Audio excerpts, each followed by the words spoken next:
नमस्कार दोस्तों, decode exam में आप सभी का स्वागत है। आज की क्लास में हम लोग डिस्कस करेंगे जीएस मॉक टेस्ट सेकेंड, जिसमें कि इंपॉर्टेंट प्रश्न होंगे और ये प्रश्न आपके यूपीपीसीएस परीक्षा, आरओ, एआरओ परीक्षा सभी के लिए बहुत ही महत्वपूर्ण है।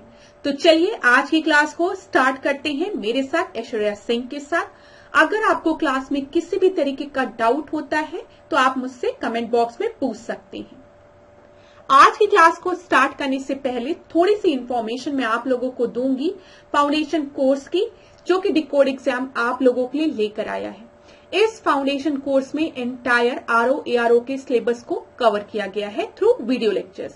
यहाँ पर आपको नोट्स प्रोवाइड की जाएगी पीडीएफ के फॉर्मेट में, आपको टेस्ट सीरीज प्रोवाइड की जाएगी जहां पर आप अपने परफॉर्मेंस को इवेलुएट कर सकते हैं। और अगर आपको किसी भी तरीके का डाउट होता है तो आप पूछ सकते हैं टेलीग्राम ग्रुप पे। क्लास अगर इस कोर्स से रिलेटेड कोई भी इंफॉर्मेशन चाहिए तो नीचे व्हाट्सएप नंबर दिया गया है, वहां पर आप कांटेक्ट कर सकते हैं। डिकोड एग्जाम आप लोगों के लिए समान हिंदी की पुस्तक भी लेकर आया है, जो कि आप घर बैठे ऑर्डर कर सकते हैं फ्लिपकार्ट या फिर अमेजॉन से, या फिर अगर आप चाहें तो इसको अपने नियरेस्ट बुक स्टोर पे जाकर खरीद भी सकते हैं। परीक्षा के लिए महत्वपूर्ण पुस्तक है, तो एक बार इसका अध्ययन जरूर करें। चलिए अब आज की क्लास को स्टार्ट करते हैं अपने पहले प्रश्न से। प्रश्न को देखिए, कथन दिया गया है और कारण दिया गया है। जीएसटी परिषद में प्रत्येक निर्णय 3/4 बहुमत से लिया जाता है, तो जीएसटी काउंसिल में 3/4 मेजोरिटी से कोई भी डिसीजन लिया जाता है। कारण दिया गया है, इस परिषद में केंद्र सरकार का वोट 1/3 और समस्त राज्यों का वोट 2/3 माना जाता है। मैं आपको बता दूं, यहाँ पर दोनों ही स्टेटमेंट आपके बिल्कुल सही है, लेकिन जो कथन का कारण व्याख्या नहीं कर रहा है, तो यहाँ पर आपके दोनों स्टेटमेंट सही होने के बाद भी जो आर है वो ए को एक्सप्लेन नहीं कर पा रहा है। इस वजह से आपका सही उत्तर क्या हो जाएगा? बी सही उत्तर हो जाएगा। अब हम कुछ और इम्पोर्टेंट पॉइंट्स को डिस्कस करते हैं। जैसे अगर परीक्षा में कभी भी आपसे पूछे कि भारत के संविधान के निम्नलिखित में से कौन से अनुच्छेद में जीएसटी परिषद के निर्माण का प्रावधान है, तो आप क्या बताएंगे? आर्टिकल 246A, 279A, 269A या फिर 323A। इस प्रश्न का जो सही उत्तर है वो है 279A। तो याद रखिएगा, आर्टिकल 279A में जीएसटी परिषद के निर्माण का प्रावधान दिया गया है। अब यहाँ पर कुछ इंपॉर्टेंट पॉइंट्स को हम डिस्कस करेंगे। जैसे सबसे पहले आप याद रखिएगा, इसका निर्माण किस संविधान के किस अनुच्छेद में दिया है? 279A में दिया गया है, जो मैंने आपको बताया। अब आपसे अगर पूछे कि जीएसटी परिषद की अध्यक्षता कौन करता है, तो आप क्या बताएंगे? केंद्रीय वित्त मंत्री। और जीएसटी परिषद का जो डिसीजन है, प्रत्येक निर्णय है, वो 3/4 बहुमत से लिया जाता है, जैसा कि हमने प्रश्न में देखा। और इस परिषद में केंद्र सरकार का जो वोट है वो 1/3 है, ठीक है। और सभी राज्यों को के वोट को अगर हम एक साथ मिलाकर देखें तो वो आपका 2/3 है। ये सारे पॉइंट्स इंपॉर्टेंट है। अब देखिए प्रश्नों के माध्यम से, जीएसटी परिषद की अध्यक्षता कौन करता है? बताइए। केंद्रीय वित्त मंत्री, आपको पता है, वेरी गुड। और भारत में जीएसटी दोहरे मॉडल जीएसटी पर आधारित है, जो कि कहां से लिया गया है? कनाडा के मॉडल से लिया गया है। आगे बढ़ते हैं, दूसरे प्रश्न को देखते हैं। भारत का राष्ट्रीय जैविक उद्यान कहां पर है? नेशनल बायोलॉजिकल पार्क कहां पर है भारत का? मुंबई में, लखनऊ में, नई दिल्ली में या फिर बेंगलुरु में? और इस प्रश्न का जो सही उत्तर है वो क्या है? नई दिल्ली में। अच्छा क्लास, यहाँ पर अगर आपसे बोल दिया जाए कि बोटैनिकल गार्डन कहां पर है, तो आप क्या बताएंगे? लखनऊ में बोटैनिकल गार्डन है, ठीक है। इसी तरीके से अगर आपसे बोला जाए कि नीरी कहां पर है, तो आप क्या बताएंगे? नागपुर में है। ये दोनों प्रश्न परीक्षा में पूछा गया है, तो मैंने आपको बता दिया। आगे बढ़ते हैं, तीसरे प्रश्न को देखते हैं। निम्नलिखित राज्यों को जन घनत्व के, याद रखिएगा, पॉपुलेशन डेंसिटी के बेसिस पे सेंसस 2011 की जनगणना के आंकड़ों के आधार पर अधिक से कम की ओर व्यवस्थित करना है। तो यहाँ पर सबसे पहले आपको उत्तर प्रदेश दिया है, पश्चिम बंगाल दिया है, केरल दिया है और बिहार दिया है। यहाँ पर पॉपुलेशन डेंसिटी की बात की गई है, जन घनत्व की बात की गई है। तो जन घनत्व की अगर हम बात करें तो इसमें सबसे पहले कौन सा आपका राज्य आता है? बिहार आता है, ठीक है। तो चौथा नंबर सबसे पहले हो जाएगा। उसके बाद आपका पश्चिम बंगाल आएगा, फिर केरल आएगा, फिर उत्तर प्रदेश आएगा। तो 4, 2, 3, 1 कहां पर दिया गया है? 4, 2, 3, 1 आपके ऑप्शन ए में दिया गया। तो थर्ड का ए आपका सही उत्तर है। अब देख लीजिए क्लास यहाँ पर कि 2011 की जनगणना के अनुसार अगर हम देखें तो देश का जो जन घनत्व है वो कितना है, 382। याद रखिएगा कितना है, 382 है। ठीक है, और अगर वर्ष 2001 में देखें तो ये कितना था, 2001 में ये 325 था, 325 था। ठीक है, राज्यों में सर्वाधिक जन घनत्व वाले राज्य इस प्रकार हैं। सबसे पहले कौन सा है बताइए, बिहार है, उसके बाद पश्चिम बंगाल है, फिर केरल है, फिर उत्तर प्रदेश है। अब यहाँ पर हम यूपी से रिलेटेड एग्जाम देते हैं। ठीक है, हमें स्टेट एग्जाम देना है, तो यहाँ पर उत्तर प्रदेश का जनघनत्व एक बार याद कर लीजिए, वो कितना है, 829। याद रखिएगा उत्तर प्रदेश का जनघनत्व कितना है, 829। अभी यहीं पर प्रश्न में थोड़ा सा और ट्विस्ट कर दिया जाए और आपसे प्रश्न इस तरीके से पूछा जाए, हम जनघनत्व की बात करें और पूछे कि केंद्र शासित प्रदेश और राज्यों में किसमें जन घनत्व सबसे ज्यादा है। अगर केंद्र शासित प्रदेशों को भी ले आया जाए, ये चीज याद रखिएगा, और राज्यों को भी ले आया जाए, तब उत्तर आपका क्या हो जाएगा, दिल्ली हो जाएगा। तो देख लीजिए, सभी राज्यों और केंद्र शासित प्रदेशों में सर्वाधिक जन घनत्व दिल्ली का है, जो कि कितना है, 11,320। याद रखिएगा इस तरीके से। देखिए ऐसे याद रखेंगे तो थोड़ा सा नंबर याद रहता है। ठीक है, 11,320। ठीक है, चलिए इतना हो गया। और सबसे कम भी देख लीजिए तो क्या होगा, आपका अरुणाचल प्रदेश होगा। चौथे प्रश्न को देखते हैं, निम्नलिखित ईंधनों में से कौन सा न्यूनतम पर्यावरणीय प्रदूषण उत्पन्न करता है। तो किससे जो पॉल्यूशन है वो बहुत ही कम होता है, डीजल से, कोयले से, हाइड्रोजन से, या फिर मिट्टी के तेल से। तो यहाँ पर आपका सही उत्तर क्या हो जाएगा, चौथे का सी आपका सही हो जाएगा। ठीक है, हाइड्रोजन से सबसे कम पॉल्यूशन होगा। देखिए क्लास, इसके पहले भी मैंने आपको बताया है, जब मैंने इन्वायरमेंट वाली क्लास पढ़ाई थी, मैंने आपको बताया था जब भी हम एनर्जी सोर्सेज की बात करेंगे तो हम उसको रिन्यूएबल सोर्स ऑफ एनर्जी और non renewable source of energy में डिवाइड कर सकते हैं, नवीकरणीय ऊर्जा और अनवीकरणीय ऊर्जा। ठीक है, रिन्यूएबल सोर्स ऑफ एनर्जी जो बार बार अपने आप को रिन्यू करे, जैसे आप अपने सब्सक्रिप्शन को रिन्यू करते हो, कोई भी सब्सक्रिप्शन लेते हो तो उसको रिन्यू करते हो ना, तो ऐसे ही हमारे वातावरण में कुछ ऐसे सोर्सेज हैं जो खुद पर खुद रिन्यू होते हैं। जैसे सूर्य की किरणें जो है वो हमें रोज प्राप्त होगी। ठीक है, और अप्रोक्सीमेटली 8 मिनट 20 सेकेंड में सूर्य की किरणें हमारी पृथ्वी तक पहुंचती है, ये भी आपको पता है। तो ये रोज रिन्यू होती है, इसीलिए हम इसको रिन्यूएबल सोर्स ऑफ एनर्जी कहते हैं। और आप याद रखिएगा, रिन्यूएबल सोर्स ऑफ एनर्जी को हम non conventional source of energy कहते हैं। मैंने आपको बताया है, स्टूडेंट इसी में कंफ्यूज हो जाते हैं। ठीक है, और हो गए भी थे जब 2023 के पेपर में ये प्रश्न बना था। ठीक है, तो non conventional source of energy आपका रिन्यूएबल सोर्स ऑफ एनर्जी होता है। ठीक है, नवीकरणीय ऊर्जा होता है। और कन्वेंशनल सोर्स ऑफ एनर्जी जो होता है वो आपका क्या होता है, non renewable source of energy होता है, अनवीकरणीय ऊर्जा होता है। ठीक है, ये चीज क्लियर हो गई। चलिए अब आगे बढ़ते हैं, फिफ्थ प्रश्न को देखते हैं। उत्तर प्रदेश के निम्नलिखित में से किन किन जनपदों का लिंगानुपात भारत के लिंगानुपात के बराबर है। तो सेक्स रेशियो की बात की गई है और यूपी की कौन से डिस्ट्रिक्ट की जो सेक्स रेशियो है वो इंडिया की सेक्स रेशियो के बराबर है। तो यहाँ पर प्रतापगढ़ और जौनपुर दिया है, बलिया और कानपुर दिया है, सीतापुर और प्रयागराज दिया है, और रायबरेली महाराजगंज दिया है। तो आप सभी में से ज्यादातर स्टूडेंट को इसका आंसर पता होगा, फिफ्थ का डी आपका सही उत्तर है, रायबरेली और महाराजगंज। ठीक है, अब 2011 की जनगणना देखते हैं। अगर 2011 की जनगणना देखें तो उत्तर प्रदेश का जो लिंगानुपात है वो कितना है। देखिए यूपी का आपको याद करना पड़ेगा क्योंकि यूपी स्पेशल का प्रश्न सेंसस से बन जाता है। तो वो है यूपी का जो है आपका लिंगानुपात वो 912 है। ठीक है, 912 है। और जबकि हम भारत की बात करेंगे तो 943 है। और पेपर में जो अभी हम डिस्कस कर रहे हैं जो टेस्ट, उसमें आपसे क्या पूछा गया है कि भारत के लिंगानुपात के बराबर है। तो भारत का लिंगानुपात कितना है, 943 है। और महाराजगंज और रायबरेली ऐसे डिस्ट्रिक्ट हैं उत्तर प्रदेश में जिनका लिंगानुपात कितना है, 943 है। यही आपका पेपर में प्रश्न बना था। ठीक है, अब देखिए उत्तर प्रदेश के सर्वाधिक लिंगानुपात वाले जिले अगर हम देखें तो सबसे ज्यादा जौनपुर में है, फिर आजमगढ़ में है, फिर देवरिया में है। उसी तरीके से अगर सबसे कम की बात करेंगे तो गौतम बुद्ध नगर आप बताएंगे। और उत्तर प्रदेश का लिंगानुपात कितना है, 9:1:2। ठीक है, ये याद रखिएगा। भारत का कितना है, 9:4:3। चलिए आगे बढ़िए, छठवें प्रश्न को देखते हैं। वैश्विक पर्यावरण सुविधा, ठीक है, जिसको कि हम बोलते हैं ग्लोबल एनवायरमेंट फैसिलिटी, के बारे में दिए गए कथनों में से सही कथन को चुनिए। पहला आपको दिया गया है, इसकी स्थापना रियो अर्थ समिट के दौरान की गई थी। दूसरा है, इसका जलवायु परिवर्तन पर संयुक्त राष्ट्र कन्वेंशन द्वारा स्थापित किया गया था। तो यहाँ पर क्लास याद रखिएगा, ग्लोबल एनवायरमेंट फैसिलिटी जो है, yes it was established during the Rio earth summit, ठीक है। अर्थ समिट मैंने आपको बताया है 1992 में हुआ था, रियो दी जेनेरियो में हुआ था।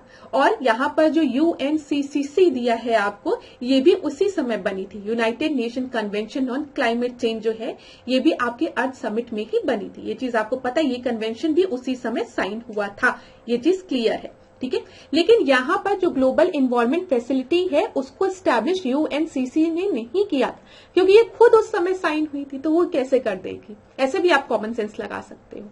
तो यहाँ पर दूसरा स्टेटमेंट आपका गलत है, लेकिन पहला स्टेटमेंट सही है कि ग्लोबल एनवायरमेंट फैसिलिटी, जिसको कि हम वैश्विक पर्यावरण सुविधा कह रहे हैं, ये आपका रियो अर्थ समिट में ही आया था, ठीक है। तो देखिए ए आपका सही है। अच्छा, इसका निर्माण किसने किया था, तो ये याद रखिएगा, वैश्विक बैंक ने, वर्ल्ड बैंक ने, ठीक है, यूनाइटेड नेशन एनवायरमेंट प्रोग्राम में, ठीक है, जिसको कि हम यूनेप भी बोलते हैं, और UNDP ने, ठीक है, United Nation Development Programme UNDP द्वारा इसका निर्माण किया गया था। यहां पर देखिए क्या क्वेश्चन है, कन्वेंशन ऑन बायोलॉजिकल डायवर्सिटी, ठीक है, के लिए पहला अर्थ समिट आयोजित किया गया था कहां पर, अब बता दो जल्दी से, रियो दी जेनेरियो में, ब्राजील में 1992 में।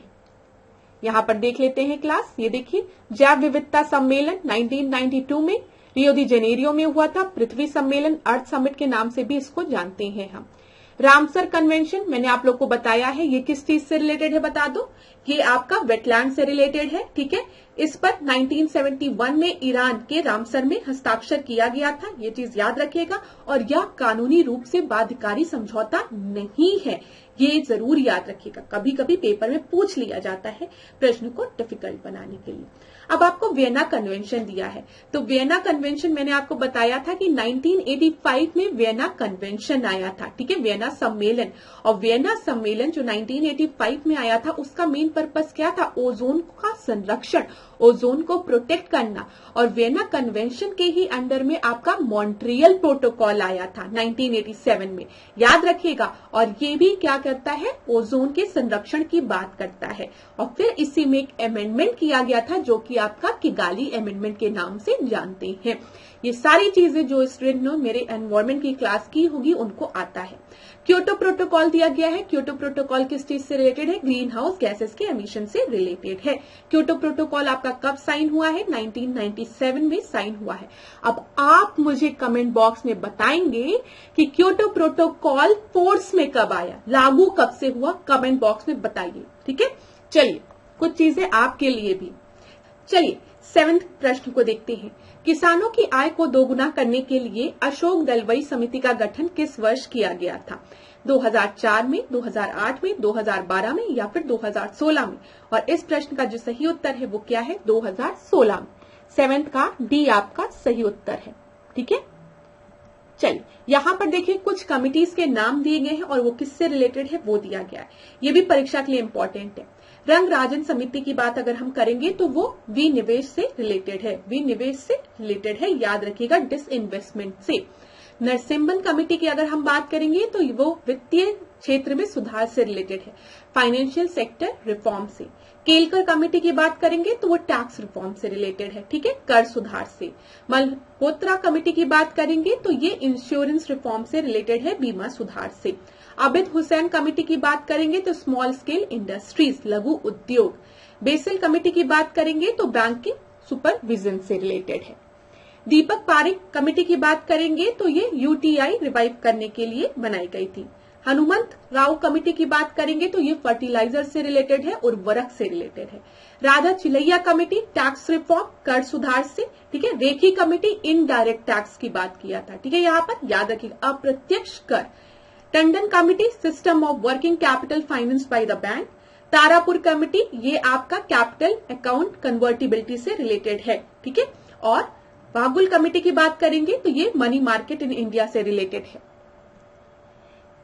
जीवी रामाकृष्णन कमेटी की बात करेंगे, डिसइन्वेस्टमेंट से रिलेटेड है, विनिवेश से रिलेटेड है। गायपोरिया कमेटी जो रिलेटेड है वो किससे? प्राथमिक सहकारी बैंकों में ग्राहक सेवाओं में सुधार के लिए। जे.आर. वर्मा कमेटी की बात करेंगे तो current account carry forward practice से रिलेटेड है, चालू खाता आगे बढ़ाने के अभ्यास से रिलेटेड है। और जानकी रमन कमेटी की बात करेंगे तो ये प्रतिभूति लेन देन से रिलेटेड है, सिक्योरिटीज ट्रांजैक्शन से रिलेटेड है। इसको एक बार जरूर पढ़ लीजिएगा क्योंकि परीक्षा में प्रश्न बन जाता है। चलिए 8वें प्रश्न को अब हम देखते हैं। एक तरफ आपको मृदा दी गई है, दूसरी तरफ आपको मुख्य फसल दी गई है। Black soil, red soil, laterite soil, mountain soil. तो काली मृदा की जब हम बात करते हैं तो यहाँ पर जानते हैं क्या उगाया जाता है? कॉटन। और काली मृदा आपको पता है ये महाराष्ट्र वाला जो रीजन है, इधर आपको काली मृदा मिलती है। तो ए का आपका सही उत्तर क्या हो जाएगा? बी, मतलब सेकेंड। तो ए का सेकेंड तो खाली एक ही जगह दिया गया है, ठीक है। और देखते हैं, रेड सॉइल की बात करेंगे तो यहाँ पे टोबैको, ठीक है। लेटराइट सॉइल की बात करेंगे तो यहाँ पे चाय, और माउंटेन सॉइल की बात करेंगे तो एप्पल, ठीक है। तो बी आपका सही उत्तर है। 8वें का बी आपका सही उत्तर है। देखिए, काली मृदा महाराष्ट्र के अधिकांश भाग, गुजरात, मध्य प्रदेश आदि क्षेत्रों में पाई जाती है। इसमें कपास, सोयाबीन, चना, ज्वार, गेहूं, मूंगफली जैसी फसलें उगाई जाती है। लाल मृदा जो है तो हम इधर नीचे की तरफ आएंगे, साउथ रीजन में। ये तमिलनाडु के अधिकांश भाग में, कर्नाटक में और तमिलनाडु के रीजन में, और दक्षिणी पश्चिमी महाराष्ट्र के भी हिस्से में आपको मिलेगी लाल मृदा, ठीक है। थोड़ा उड़ीसा में भी और हल्का सा आपको मध्य प्रदेश में, दक्षिणी पूर्वी मध्य प्रदेश में आपको दिखने को मिलती है। और लाल मृदा में हम तंबाकू, रागी, ज्वार, मक्का पैदा करते हैं। लेटराइट मृदा जो है ये कर्नाटक, केरल, तमिलनाडु, असम में है, ठीक है। इसमें क्या क्या? चाय, कॉफी, रबड़, काजू की खेती की जाती है लेटराइट में। याद रखिएगा, लेटराइट में काजू की खेती की जाती है, ये भी परीक्षा में पूछा गया था। पर्वतीय मृदा की बात करेंगे तो जहां पर भी हिमालय वाला क्षेत्र है वहां पे पर्वतीय मृदा पाई जाती है, और आपको पता है यहाँ पर सेब, नाशपाती जैसे फल मिलते हैं। चलिए आगे बढ़ते हैं। 9वां प्रश्न, उत्तर प्रदेश की हाथरस शैली और कानपुरी शैली किस सांस्कृतिक विरासत से संबंधित है? तो ये किससे रिलेटेड है? ये लोकगीत है, लोक नृत्य है, शास्त्रीय नृत्य है या लोक नाट्य है? तो मैं आपको बता दूं, यहाँ पे हाथरस शैली और कानपुरी शैली जो है ये लोक नाट्य है। तो 9th का आपका सही उत्तर क्या हो जाएगा? डी सही उत्तर हो जाएगा। एक बार देख लेते हैं। देखिए, उत्तर प्रदेश की हाथरस शैली और कानपुरी शैली नाटकी, ठीक है, नौटंकी लोक नाट्य से संबंधित है। नौटंकी की हाथरस शैली भक्ति एवं वीर रस प्रधान है, जबकि कानपुरी शैली मनोरंजन के लिए है। आगे बढ़ते हैं। यहाँ पर देख लीजिए, लोक नृत्य दिए गए हैं, जैसे परीक्षा में पूछा जाता है। ख्याल नृत्य कहाँ पर परफॉर्म किया जाता है? तो बुंदेलखंड रीजन में, याद रखिएगा। रास्य नृत्य की बात करेंगे तो ये आपकी ब्रज में परफॉर्म किया जाता है और रास लीला के दौरान, ठीक है। झूला नृत्य की बात करेंगे तो ये ब्रज क्षेत्र में आपका परफॉर्म किया जाता है, ब्रज में, ठीक है, ब्रज में। मयूर नृत्य की बात करेंगे तो ये भी ब्रज में। धोबिया नृत्य पूर्वांचल में। चरकुला नृत्य जो है ये भी ब्रज क्षेत्रवासियों द्वारा परफॉर्म किया जाता है। कटघोड़वा नृत्य की बात करेंगे तो ये पूर्वांचल में, ठीक है। शौरा और सैरा नृत्य की बात करेंगे तो ये बुंदेलखंड के कृषक अपनी फसलों को काटते समय हर्ष प्रकट करने के लिए के उद्देश्य से ये नृत्य करती हैं, शौरा, याद रखिएगा। कार्तिक नृत्य ये बुंदेलखंड क्षेत्र में कार्तिक माह में ये नृत्य परफॉर्म किया जाता है। तो ऐसे प्रश्न यूपी स्पेशल में पूछ लिए जाते हैं, तो तैयार रखिएगा। 10वां प्रश्न देखते हैं। उत्तर प्रदेश में सर्वाधिक सिंचाई बृहद सिंचाई माध्यमों से की जाती है। दूसरा है, निःशुल्क बोरिंग योजना प्रदेश में वर्ष 1985 से चलाई गई थी। तो मैं बता दूं, यहाँ पे जो इरिगेशन की बात की गई है और बोला गया है सर्वाधिक इरिगेशन, मोस्ट इरिगेशन जो है उत्तर प्रदेश में वो मेजर इरिगेशन मीडियम से किया जाता है, ये आपका गलत है, ठीक है। निःशुल्क योजना बोरिंग स्कीम जो थी वो 1985 में आई थी, ये सही है। तो इस अनुसार इस प्रश्न का सही उत्तर क्या होगा? ए आपका फॉल्स है लेकिन आर आपका करेक्ट है, तो डी आपका सही उत्तर होगा। एक बार हम लोग देख लेते हैं, देख लीजिए यहाँ पर। देखिए क्लास, अगर हम इरिगेशन की बात करें तो इरिगेशन को हम किस तरीके से क्लासिफाई कर सकते हैं भारत में? सिंचाई परियोजना को मुख्य सिंचाई परियोजना, मध्य सिंचाई परियोजना और लघु सिंचाई परियोजना, ठीक है। मुख्य सिंचाई परियोजना जो है इसमें 10,000 हेक्टेयर से अधिक क्षेत्र आते हैं, आपके सिंचाई वाले जो क्षेत्र हैं। मध्य सिंचाई परियोजना की बात करेंगे तो इसमें आपके 2,000 और 10,000 के मध्य वाले आते हैं। ठीक है, फिर जब हम लघु सिंचाई परियोजना की बात करेंगे तो 2000 से कम वाले आपके हेक्टेयर या इससे कम वाले जो होते हैं वो लघु सिंचाई परियोजना में आते हैं। ठीक है, और उत्तर प्रदेश की बात करेंगे तो उत्तर प्रदेश में जो आपके ज्यादातर जो लैंड है इरिगेशन के वो आपकी लघु सिंचाई परियोजना के अंतर्गत आते हैं। ठीक है, अब क्लास यहाँ देखिए मुख्य और मध्य सिंचाई योजना जो है, ठीक है, पृष्ठीय जल यहाँ पे है के दौरान इसमें आपका क्या यूज होता है, इसमें यहाँ पे देखिए मुख्य और मध्य सिंचाई पृष्ठीय जल उदान नदी के दोहने या निकासी के रूप में कार्य करती है, जबकि लघु सिंचाई में मुख्यतः भूमिगत जल जैसे ट्यूबवेल बोरिंग का कार्य मतलब ये उपयोग में लाया जाता है। ये चीज याद रखिएगा। अब आप खुद सोचिए अगर इरिगेशन लैंड बहुत ज्यादा बड़ा होगा तो कैसे एक छोटे से ट्यूबवेल से या उससे पॉसिबल नहीं होगा, ये चीज याद रखिएगा। उत्तर प्रदेश में सर्वाधिक जो है वो सिंचाई लघु सिंचाई माध्यम से होती है। प्रदेश की 77% सिंचाई लघु सिंचाई माध्यम से होती है। ये चीज आप याद रखिएगा। इतनी चीजें क्लियर हो गई होगी। चलिए आगे बढ़ते हैं, 11वें प्रश्न को देखते हैं। निम्नलिखित कथनों में से सत्य कथन चुने। सत्य कथन चुनना है। राज्यसभा में अविश्वास प्रस्ताव पास होने पर मंत्रिपरिषद को त्याग देना पड़ता है। दूसरा है लोकसभा के मंत्रिपरिषद के विरुद्ध अविश्वास का प्रस्ताव लाने हेतु न्यूनतम सदस्यों की संख्या 50 होनी चाहिए। अब ध्यान से पढ़िए। काउंसिल ऑफ मिनिस्टर्स के अगेंस्ट में अगर नो कॉन्फिडेंस मोशन पास हो जाए तो हाँ उनको रिजाइन करना पड़ता है।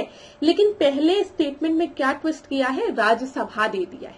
राज्यसभा में नो कॉन्फिडेंस मोशन नहीं लाया जाता है। ठीक है, अविश्वास प्रस्ताव जो है वो हमेशा कहाँ पे पारित होता है, लोकसभा में लाया जाता है और लोकसभा में ही पारित होता है। और अगर ये पारित हो गया तो काउंसिल ऑफ मिनिस्टर्स को रिजाइन करना पड़ता है।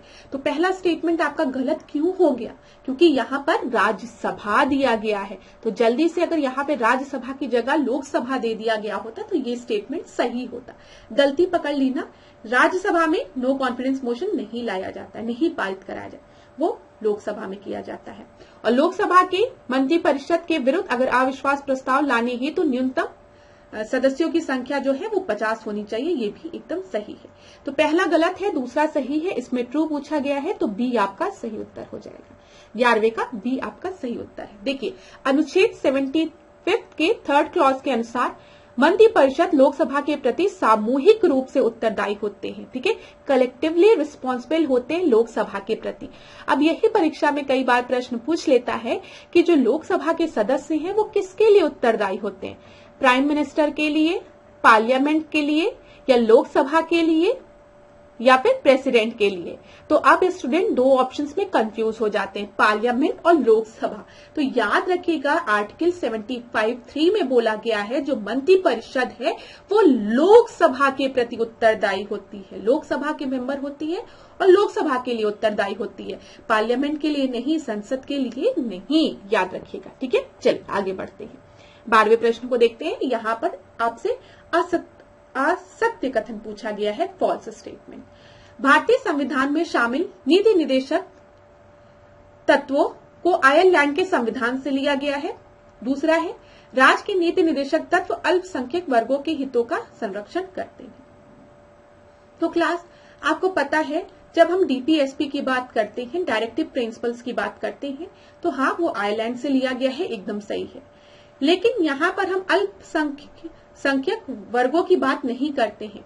माइनॉरिटीज के इंटरेस्ट को प्रोटेक्ट करने की बात आपके फंडामेंटल राइट्स में की गई है, ना कि इसमें की गई है। ठीक है, याद रखिए आर्टिकल 17 इसमें नहीं की गई है, डीपीएसपी में हम इसकी बात नहीं करते हैं। तो दूसरा स्टेटमेंट आपका क्या है, आपका गलत है और यहाँ पर फॉल्स स्टेटमेंट पूछा है, इस वजह से सही उत्तर आपका बी हो जाएगा। 12th का बी आपका सही उत्तर है। ठीक है, इतनी चीजें हमने आपको बता दी। राज्य नीति निर्देशक तत्व जो है वो किसको नीति निर्देशक तत्व, किसको डायरेक्शन दे रहे हैं, राज्य को, स्टेट को। याद रखिएगा। चलिए, निम्नलिखित में से कौन सा युग्म सुमेलित नहीं है। संविधान का भाग विषय भाग 5 में संघ सरकार की बात की गई है, यूनियन गवर्नमेंट की। पार्ट 3 में फंडामेंटल राइट्स की बात की गई है, पार्ट 4 में टीपीएसपी की बात की गई है, पार्ट 8 में संघ और राज्यों के बीच संबंध की बात की गई है। अब याद रखिएगा इन दोनों के बीच संबंध की बात एक में की गई है, 11 में की गई है। ठीक है, तो ये आपका गलत होगा, यहाँ पे कौन सा करेक्टली मैच नहीं है, डी। अब एक बार हम देखते हैं, पार्ट 1 में यूनियन एंड इट्स टेरिटरी की बात की गई है, दूसरे में नागरिकता की बात की गई है। ठीक है, अब फिर थर्ड में फंडामेंटल राइट्स की बात की गई है, फोर्थ में डीपीएसपी की बात की गई है, फोर्थ ए में फंडामेंटल ड्यूटीज की बात की गई है, फिफ्थ में यूनियन की बात की गई है, सिक्स्थ में किसकी बात की गई है, स्टेट की, सेवेंथ में आपका state in the part fourth of a first schedule, रहने दीजिए, इसका कोई मतलब नहीं है। एट्थ में अब याद रखिएगा, एट्थ में आपके यूनियन टेरिटरीज की बात की गई है। ठीक है, नाइन्थ में पंचायत की बात की गई है, नाइन्थ ए में म्युनिसिपैलिटी की बात की गई है, नाइन्थ बी में कोऑपरेटिव सोसाइटी की बात की गई है, इंपॉर्टेंट है। ठीक है, इसके बाद आपका जो इंपॉर्टेंट होता है वो मैं डायरेक्ट आती हूँ। 11वें में relationship between the state and the union की बात की गई है। 15th में निर्वाचन की बात की गई है, इलेक्शन की। फिर यहाँ याद रखिए 17th में लैंग्वेज की बात की गई है, 18th में आपकी इमरजेंसी की बात की गई है, फिर इसके बाद 20 में अमेंडमेंट की बात की गई है, संशोधन की। तो ये इंपॉर्टेंट है, जो बताया है उसको याद कर लीजिए। चलिए आगे बढ़ते हैं। 13 देखते हैं, हाथी गुम्फा अभिलेख के संदर्भ में दिए गए कथनों में से सत्य कथन को चुने। या बिना तिथि वाला लेख है। ठीक है, बौद्ध भिक्षुकों को ग्राम देने का उल्लेख करने वाला या प्राचीनतम अभिलेख है। तो मैं बता दूं, हाथी गुम्फा अभिलेख से रिलेटेड जो पहला स्टेटमेंट है आपका या बिना तिथि वाला लेख है, एकदम सही है। लेकिन यहाँ पे जो दूसरा स्टेटमेंट है जिसमें दिया गया है बौद्ध भिक्षुकों को ग्राम देने की बात की गई है, नहीं, यहाँ पर आपकी किसको, जैन भिक्षुकों की बात की गई है। ठीक है, तो आपका सही उत्तर क्या हो जाएगा, करेक्ट पूछा है तो ए। देख लीजिए, हाथी गुम्फा अभिलेख जो है वो कलिंग के चेदी वंश के खारवेल से संबंधित है, ये आपको पता है। इसमें ये बिना तिथि वाला लेख है, ये एकदम सही है। और इसकी खोज किसने की थी, याद रखिएगा, बिशप स्टेर्लिंग ने की थी 1825 में। और यह बौद्ध भिक्षुकों को नहीं बल्कि जैन भिक्षुकों को ग्राम देने का उल्लेख करने वाला प्राचीनतम अभिलेख है, ये चीज याद रखिएगा। 14th क्वेश्चन को देखते हैं। विजयनगर साम्राज्य के शासकों का दावा था कि वे भगवान विरूपाक्ष की ओर से शासन कर रहे हैं। कारण दिया गया है, विजयनगर साम्राज्य का प्रशासन कौटिल्य के सप्तांग सिद्धांत पर आधारित था। क्लास, यहाँ पर दोनों ही स्टेटमेंट जो आपको दिए गए हैं वो बिल्कुल सही हैं, लेकिन कथन कारण को एक्सप्लेन नहीं कर पा रहा है, कारण कथन को। ठीक है, तो यहाँ पर आपका सही उत्तर क्या हो जाएगा, both A and R are true but R does not explain A. तो 14th का बी आपका सही उत्तर है। यहाँ पर हम एक बार इसकी व्याख्या देख लेते हैं। देखिए, विजयनगर साम्राज्य के शासकों का दावा था कि वे भगवान विरूपाक्ष मतलब शिव का रूप की ओर से शासन कर रहे हैं, इसलिए सभी राजकीय आदेशों पर कन्नड़ लिपि में लिखा रहता था श्री विरूपाक्ष। ठीक है, विजयनगर साम्राज्य का प्रशासन जो था वो कौटिल्य के सप्तांग सिद्धांत पर आधारित था, ये भी बिल्कुल सही है। अब यहाँ पर देखिए, कौटिल्य का जो सप्तांग थ्योरी थी उसमें आपके जो 7 एसेंशियल ऑर्गन्स दिए गए थे स्टेट्स के, वो क्या क्या थे। सबसे पहले आपके किंग हुआ करता था, अमात्य मतलब मिनिस्टर्स आपके हुआ करते थे, जनपद मतलब लोग, दुर्ग मतलब फोर्ट हो गया, किला हो गया। ठीक है, कोष मतलब जो ट्रेजरी है। ठीक है, धन है, दंड मतलब स्ट्रांग आर्मी, और मित्र मतलब एलाई। ठीक है, तो ये चीज याद रखिएगा। सप्तांग थियरी कौटिल्य की याद रखिएगा, ये आपके मेंस में भी आप लिख सकते हैं। जब मेंस में आपका आईआर का जो टॉपिक आता है या फिर कुछ भी एडमिनिस्ट्रेशन से रिलेटेड आता है तो आप वहां पे कौटिल्य की सप्तांग थियरी को डाल के अपने आंसर्स को और अच्छा बना सकते हैं। चलिए आगे बढ़ते हैं, 15 प्रश्न को देखते हैं। सूची 1 को सूची 2 के साथ सुमेलित करना है। यहाँ पर देखिए, मध्यकालीन शब्दावली दी गई है और यहाँ पर अर्थ दिया गया है। तो मैमार की अगर हम बात करें तो मैमार का अर्थ क्या था, मैमार का अर्थ था भवन निर्माता। ठीक है, तो ए का थर्ड तो आपको एक ही जगह दिया गया है, और देख लेते हैं। सवानी की अगर हम बात करेंगे तो इसका मतलब गुप्तचर होते थे। ठीक है, कमरगाह की हम बात करेंगे तो इसका मतलब शिकार यात्रा होती थी, और अतालिक की बात करेंगे तो संरक्षक होता था। तो 15th का डी आपका सही उत्तर है। देखिए, मध्यकाल में मैमार भवन निर्माता को कहते थे, यहाँ पर हमने यही आपको बताया है। मैमार का अर्थ क्या है, देख लीजिए, बिल्डर, भवन निर्माता। इसी तरीके से जब हम बात करते हैं सवानी की, तो गुप्तचर को कहा जाता था, कमरगाह जो था वो शिकार यात्रा को कहा जाता था, और अतालिक जो होते थे वो संरक्षक होते थे। आगे बढ़ते 16 को प्रश्न को, कांग्रेस के निम्नलिखित में से किस अधिवेशन में साइमन कमीशन के बहिष्कार करने का संकल्प लिया गया था? मुंबई में, कोलकाता में, गया में या फिर मद्रास में? तो साइमन कमीशन को बायकॉट करने की बात मद्रास सेशन में की गई थी। 16 का डी आपका सही उत्तर है। कांग्रेस का मद्रास अधिवेशन जो था वो दिसंबर 1927 में ऑर्गेनाइज किया गया था, और इस अधिवेशन की अध्यक्षता किसने की थी? एम.ए. अंसारी द्वारा की गई थी, ये भी याद रखिएगा। गो बैक साइमन का नारा, ठीक है। और यही साइमन कमीशन था जब आपके लाला लाजपत राय लाहौर में इसके खिलाफ रैली निकाल रहे थे, तो उस समय उनपे लाठीचार्ज कर दिया गया और उनकी मृत्यु हो गई थी। साइमन कमीशन की अगर बात करें तो ये 1927 में, देख लीजिए समय चल रहा है आपका, 1919 में एक रिपोर्ट आई थी जिसका की नाम क्या था? मॉन्टेग्यू चेम्सफोर्ड रिफॉर्म थी, ठीक है। और मॉन्टेग्यू चेम्सफोर्ड रिफॉर्म में ही ये चीज बोला गया था कि 10 साल बाद एक कमीशन को भारत में भेजा जाएगा कि देखने में कि यहाँ पे जो संवैधानिक सुधार हैं किए जा रहे हैं उसका कोई परिणाम निकल रहा है कि नहीं। तो इसीलिए साइमन कमीशन को भारत भेजा गया था।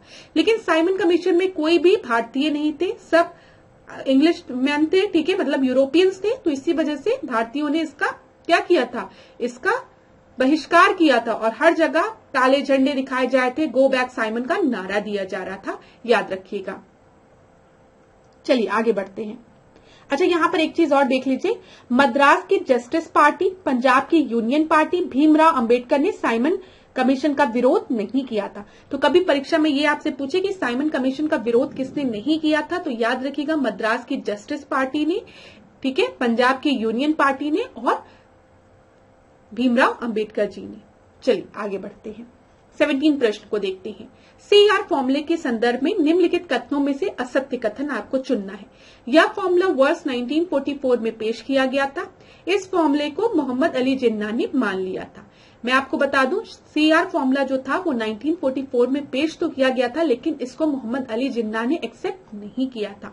यहाँ पे फॉल्स स्टेटमेंट पूछा है, इस वजह से आपका सही उत्तर क्या हो जाएगा? बी, ठीक है, क्योंकि फॉल्स पूछा है, तो आपका बी सही उत्तर है। देखिए, एक बार परीक्षा में आपसे पूछा गया था कि CR फॉर्मूला में CR मतलब क्या है, तो याद रखिएगा चक्रवर्ती राजा गोपालचारी द्वारा इसको दिया गया था, तो उन्हीं के नाम पर इसका नाम CR फॉर्मूला रख दिया गया। उन्होंने इस फॉर्मूले को जुलाई 1944 में पेश किया था, ठीक है। ये फॉर्मूला का मेन एम क्या था? कांग्रेस और मुस्लिम लीग के बीच में एक समझौता करना। फॉर्मूला है तो इन लोग के बीच में प्लस प्लस साइन लाना, दोनों को एक जगह लेके आना, एकजुटता मतलब एकजुट करना, ठीक है, समझौता करना, ये ऐसे याद रखिएगा। इस फॉर्मूले को महात्मा गांधी ने स्वीकृति दी थी। इस फॉर्मूले के अनुसार, ध्यान से सुनिए, सेकेंड वर्ल्ड वॉर खत्म होने के बाद द्वितीय विश्व युद्ध की समाप्ति पर भारत के उत्तर पश्चिमी व पूर्वी भागों में स्थित मुस्लिम बहुमूल क्षेत्रों की सीमा का निर्धारण करने के लिए एक कमीशन नियुक्त किया जाएगा, ठीक है। और फिर उस कमीशन क्या करेगा? वो कमीशन एक जनमत संग्रह कराएगा, ठीक है, और फिर जो जनमत की मतलब जो लोगों की राय होगी उसके अकॉर्डिंग डिसीजन लिया जाएगा। लेकिन मोहम्मद अली जिन्ना ने क्या कहा? मोहम्मद अली जिन्ना ने इसको एक्सेप्ट नहीं किया। मोहम्मद अली जिन्ना ने कहा कि वह इस प्रकार के सड़े गले और अंग कटे पाकिस्तान का निर्माण करना नहीं चाहते हैं, ठीक है। चलिए आगे बढ़ते हैं। 18 प्रश्न को देखते हैं। कथन कारण है, भारत में औद्योगिकरण के परिणाम स्वरूप श्रमिक वर्ग को जिन मुद्दों का सामना करना पड़ा, उनकी प्रतिक्रिया में ट्रेड यूनियन आंदोलन का उदय हुआ। All India trade union Congress Bharat का सबसे पुराना ट्रेड यूनियन फेडरेशन था। तो क्लास यहाँ पर दोनों ही स्टेटमेंट आपके बिल्कुल सही हैं, लेकिन एक दूसरे की व्याख्या नहीं कर रहे हैं, ठीक है, एक्सप्लेन नहीं कर पा रहे हैं। तो उत्तर क्या हो जाएगा बताइए? उत्तर आपका बी हो जाएगा। आगे बढ़ते हैं, यहाँ पर देख लीजिए बी आपका सही उत्तर है। अब कुछ और इम्पोर्टेंट पॉइंट्स जो है उसको देखते हैं। India trade union national Congress conference की बात हम करते हैं। जो पहला नेशनल कॉन्फ्रेंस हुआ था वो बॉम्बे में हुआ था, ठीक है। इसको प्रिसाइड किसने किया था? लाला लाजपत राय ने किया था, याद रखिएगा। और जनरल सेक्रेटरी भी याद रखिएगा VM पवार, याद रखिएगा क्लास। इसी तरीके से दूसरा all India trade union conference जो हुआ था वो आपका कहाँ पे हुआ था? झरिया में हुआ था। और तीसरा जो हुआ था वो लाहौर में हुआ था, और उसको किसने प्रिसाइड किया था? CR दास ने प्रिसाइड किया था। तो AITUC से ठीक है, याद रखिएगा ये all India trade union Congress से आप ये चीज याद रखिएगा। ठीक है, यहां पर देख लीजिए, all India trade union Congress Bharat का सबसे पुराना ट्रेड यूनियन फेडरेशन है या भारतीय कम्युनिस्ट पार्टी से संबंध है और इसकी स्थापना 31 अक्टूबर 1920 को हुई थी और इसके पहले अध्यक्ष आपके कौन थे, मैंने आपको बता दिया, लाला लाजपत राय। आगे बढ़ते हैं, यहाँ पर एक दो प्रश्न और देखते हैं। Father of trade union movement की अगर हम बात करेंगे तो एनएम लोखंडे का नाम आप याद रखेंगे। परीक्षा में पूछा जाता है कि father of trade union movement Bharat में किसे कहा जाता है, एनएम लोखंडे को। ठीक है, और फर्स्ट ऑर्गेनाइज ट्रेड यूनियन अगर भारत में पूछा जाएगा ऑर्गेनाइज ट्रेड यूनियन, तो आप क्या बताएंगे, मद्रास लेबर यूनियन।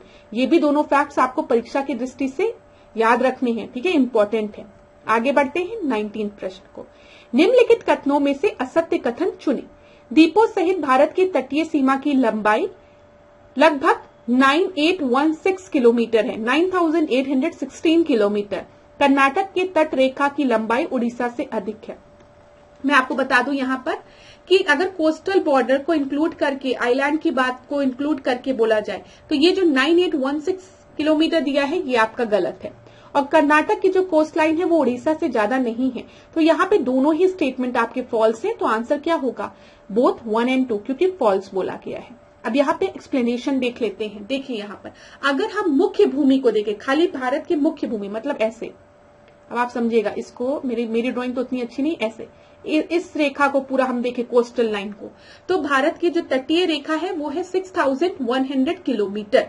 और अगर हम जो द्वीप हैं, जो आइलैंड है, उनको भी इंक्लूड करें तब भारत की जो तटीय सीमा है वो लगभग 7516 किलोमीटर लंबी है। ये चीज याद रखिएगा। अब यहाँ पर अगर हम कोस्टल रीजन की बात करें तो सबसे बड़ी कोस्टल लाइन मतलब कोस्टल रीजन किसके पास है, तटीय रेखा किसकी है, गुजरात की है, याद रखिएगा। ठीक है, उड़ीसा की जो है वो कर्नाटक से ज्यादा लंबी है, ये भी चीज आपको याद रखना चाहिए। और देश में अंडमान निकोबार द्वीप समूह की तट रेखा सबसे अधिक है राज्यों और केंद्र शासित प्रदेशों में। ये चीज आप समझ गए ना क्लास। अगर खाली हम मुख्य भूमि की बात करें, ठीक है, मुख्य भूमि की, तो उसमें स्टेट की बात करें तो गुजरात की कोस्टल लाइन सबसे बड़ी है, तटीय रेखा।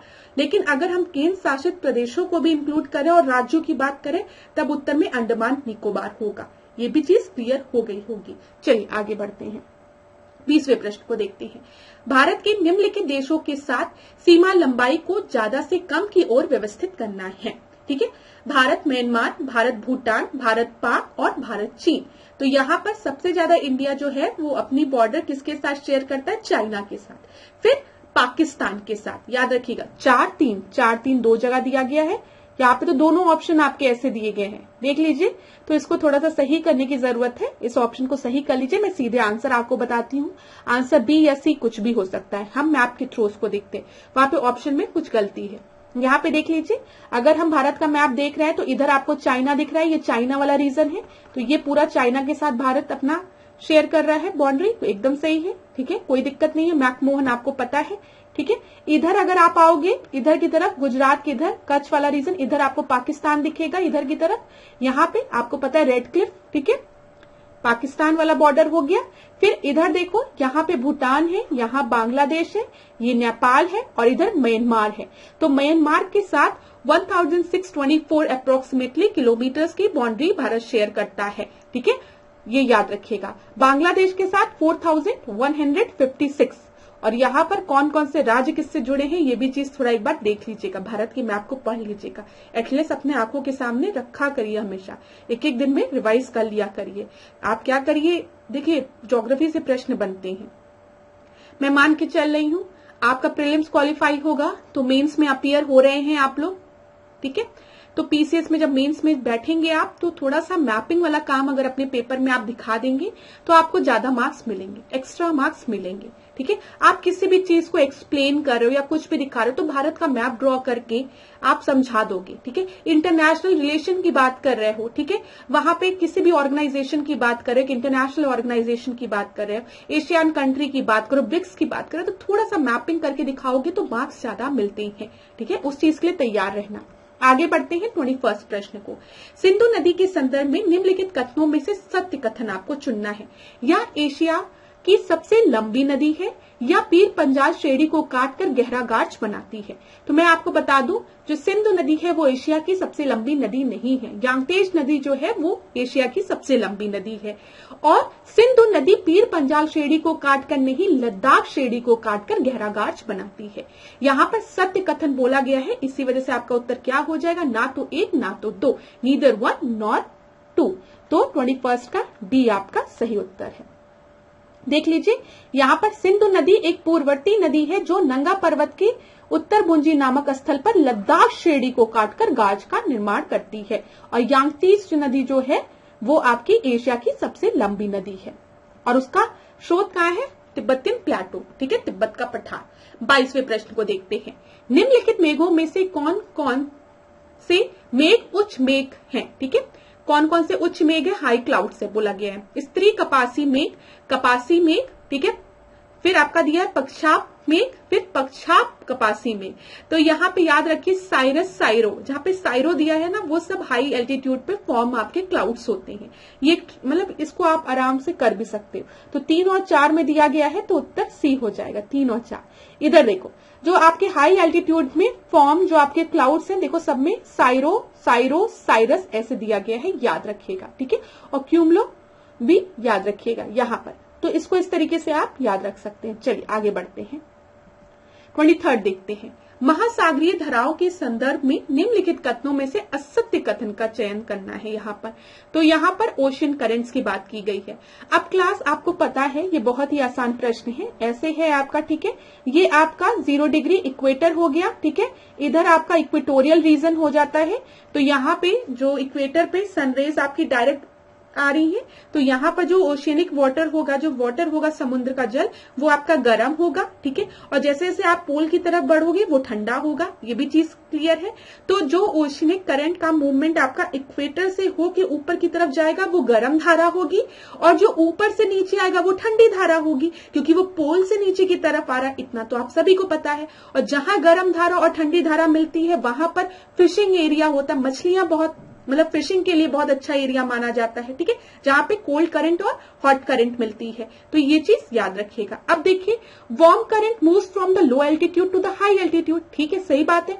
गर्म महासागरीय धाराएं जो हैं वो निम्न 0 डिग्री से इक्वेटोरियल रीजन से ऊपर की तरफ मूव करती है, लो से हाई की तरफ मूव करती है, एकदम सही है। चलिए दूसरा देखते हैं। गल्फ स्ट्रीम दक्षिण से आने वाली ब्राजील धारा से मिल जाती है।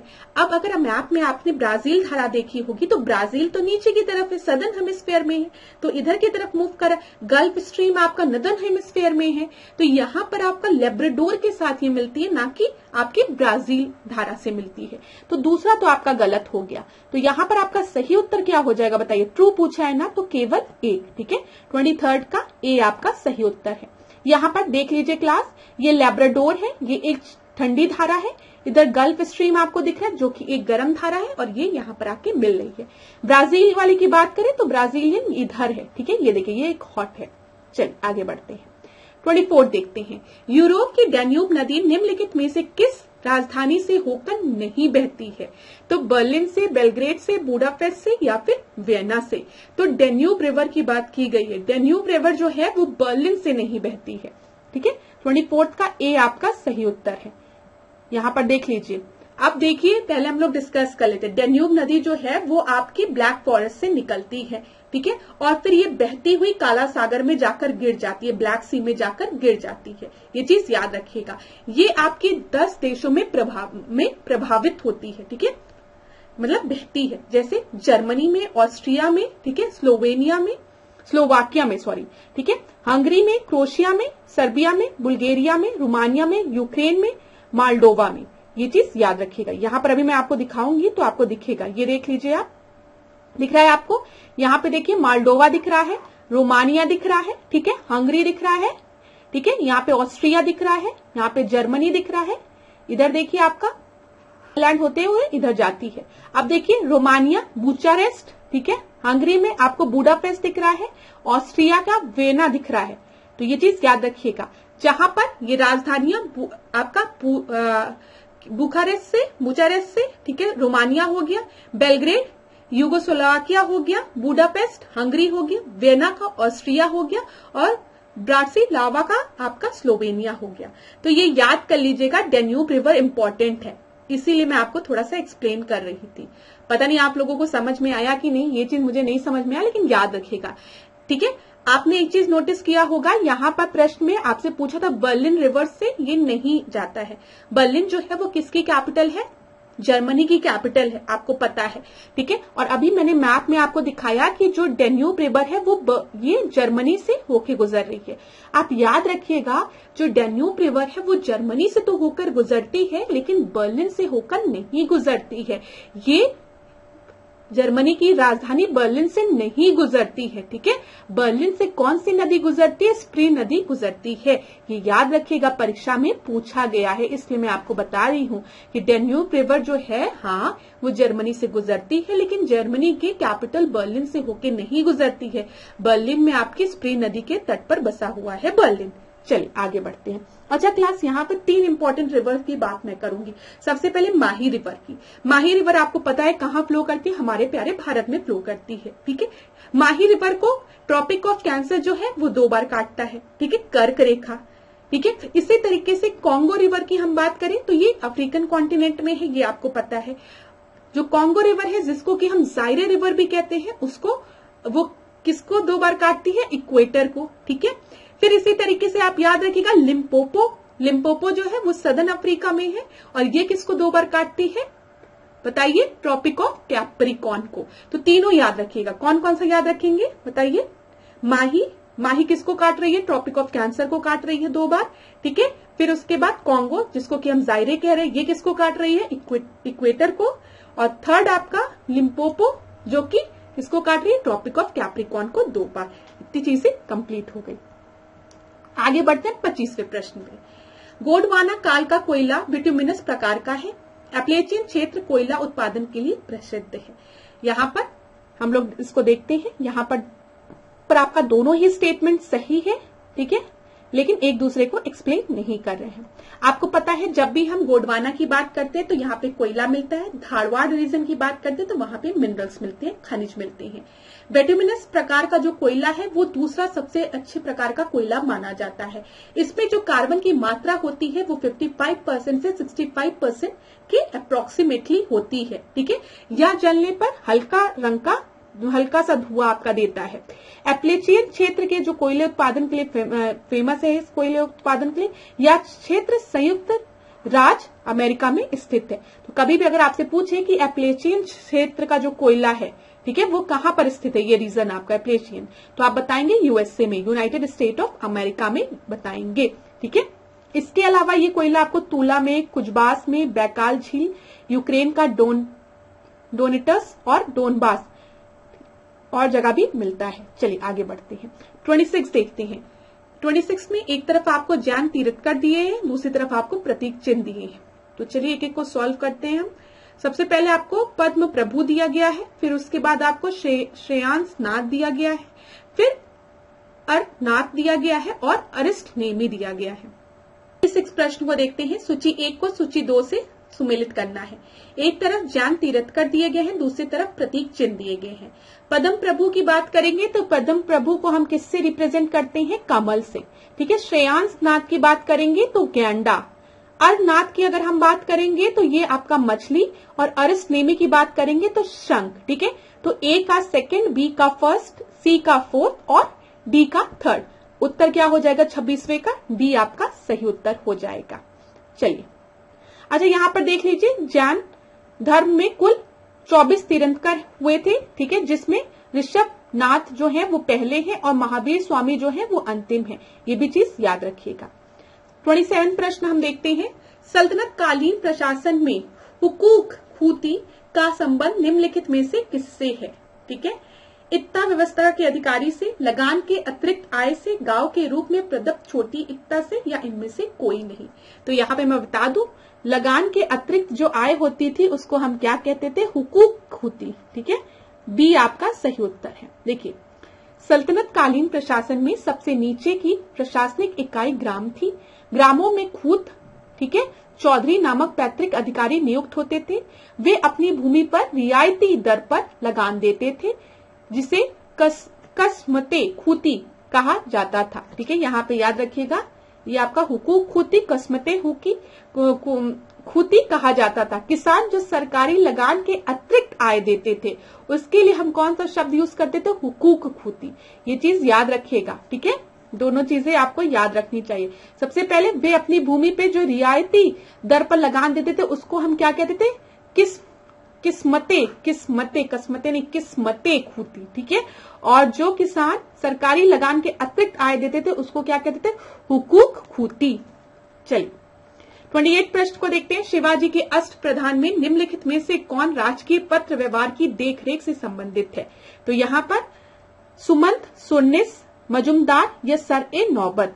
तो यहाँ पे याद रखिएगा जो सुन्निस है वो आपके किससे रिलेटेड थे? पत्र व्यवहार से रिलेटेड थे। बी आपका सही उत्तर है। अब जो अष्ट प्रधान है उसमें देखते हैं सुमंत की अगर हम बात करेंगे तो फॉरेन मिनिस्टर जो होते थे, जो विदेशी मंत्री होते थे, उनके लिए कौन से शब्द का प्रयोग किया जाता था? सुमंत। यहाँ पर लिखा भी है, आप देख सकते हैं। ठीक है, इन्हें दबीर भी कहा जाता था। तो दबीर और सुमन जो होते थे वो फॉरेन मिनिस्टर होते थे, विदेश मंत्री होते थे। सुन्निस की हम बात करें तो ये पत्र व्यवहार से संबंधित मामलों की देखरेख करते थे। ठीक है, मजुमदार की बात करें या फिर अमात्य की बात करें तो राज्य की आय और व्यय का लेखा जोखा रखते थे। ये सर ए नौबत जो थे वो सेना के प्रधान हुआ करते थे। शिवाजी के अष्टप्रधान परिषद में सेनापति को छोड़कर सभी मंत्री ब्राह्मण होते थे और सभी मंत्रियों को राजकोष से वेतन प्राप्त होता था। याद रखिएगा। चलिए आगे बढ़ते हैं। 29 देसाई लियाकत समझौते के संदर्भ में निम्नलिखित कथनों में से असत्य कथन चुने। यह समझौता भारत छोड़ो आंदोलन के दौरान किया गया था। इस समझौते के तहत अल्पसंख्यकों के लिए 30% सीटें आरक्षित रखने का प्रस्ताव किया गया था। तो देसाई लियाकत पैक्ट जो है वो भारत छोड़ो आंदोलन के दौरान साइन किया गया था, एकदम सही है।